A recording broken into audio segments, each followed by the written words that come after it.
An association partnering with educators, all in an effort to keep them on the cutting edge of the teaching profession. Fern Carey has more. It's been around since the 1940s, but educators now have an opportunity to join the local branch of ASCD, or the Association for Supervision and Curriculum Development. The organization develops programs, products, and services for educators with a view of enhancing the overall educational experience for students by changing the way teachers teach. That's because teaching has changed over the past 20 years, and President Wendy Fowler says educators must develop different approaches to reach 21st century learners. We don't want to mess up our children by the way we teach, because we haven't adjusted to how do you learn?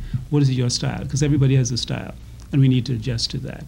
With human resources professionals saying that too many of our high school leavers are ill-equipped for the job market, Fowler says change is essential. And we believe that if we can change the way people teach, and the way, obviously, that's going to translate into how students learn, that automatically affects what we do. And since we sit around and meet regularly with the educational personnel executives in the Ministry of Education, we have an open dialogue with them. Meantime, the organization will be holding its first professional development workshop seminar for educators on October 15th at Stephen Dillard Primary School.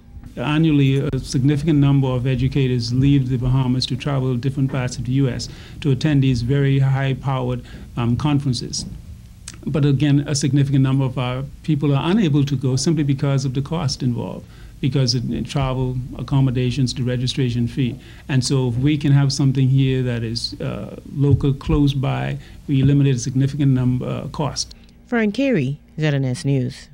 Well, it's something people look forward to. The Andros Crab Fest is now a signature event on the calendar.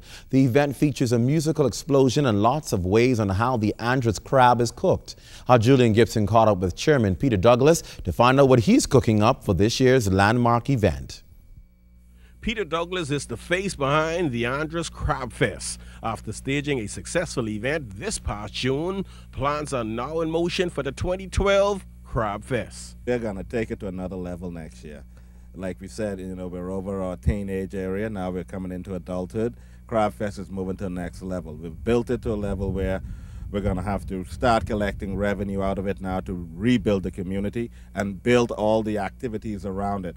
We need a whole series of other activities and a couple layers of attractions to keep Crab Fest going, to expand it to another level, and we're going to do that. Now, Trinidad and Tobago has Carnival, Jamaica has Reggae Sunsplash, and the Bahamas has a large amount of festivals that we need to market to the world. But Peter believes first, we Bahamians need to buy into our own cultural events. We could market them as big as we want, but before you do that, you need the infrastructure, you need the management systems, and plus you need the quality of entertainment and attractions.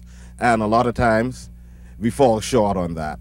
And we need to invest more in that. You see with Crab Fest, we build a nice site, the colors are right, the entertainment is great, the food is non-stop, and you have everything there, and it's all central, it's close to all the ports of entries. It's a perfect tourism product.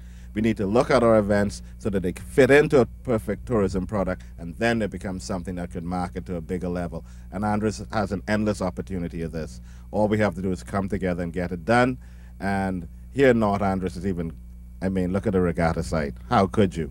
That should have been a second fish fry, Arawaki, away from home. So, we got a lot to do, but the diamond is here in the rough.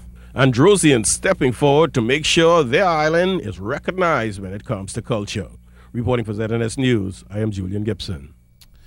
Well, it's a tourist attraction that has captured the attention of thousands of visitors from around the world, the Panama Canal. Now, while in Panama on a media tour courtesy of Copa Airlines, Don Davis was only able to tour the canal, but spoke to tour operators and visitors about their expectations. The Panama Canal is one of the world's largest engineering marvels and is the single most important factor in the economy of Panama. The passageway stretches 50 miles across the country and provides links to the Caribbean and the Pacific Ocean. Built in 1914, the Canal de Panama, which has been named one of the 7 wonders of the world by the American Society of Civil Engineers, has accommodated at least 815,000 shipping vessels and transits close to 40 ships per day. The canal makes the trip from the east to the west coast of the United States much shorter than the route taken around the tip of South America.